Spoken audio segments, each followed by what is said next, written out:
చాలా మంది Congress party leaders కూడా 317 అనేది అన్సైంటిఫిక్ జీవో అని మాట్లాడిన వాళ్ళు ఎలక్షన్స్ కి ముందు ఉత్తమ్ కుమార్ సార్ కూడా మాట్లాడినారు సార్ 317 గురించి.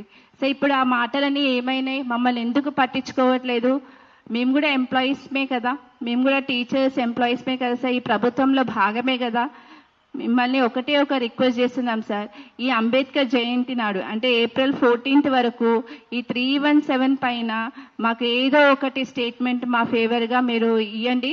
మిమ్మల్ని సీఎం సార్ని కలవడానికి చాలా ప్రయత్నం కూడా చేశాం, కానీ సీఎం సార్ మాకు అపాయింట్మెంట్ ఇవ్వడం లేదు. ఇంకొక విషయం ఏంటంటే, మీరు కమిటీ వేసి స్పౌస్, మ్యూచువల్, మెడికల్ గ్రౌండ్స్ వాళ్ళకి క్లియర్ చేశారు.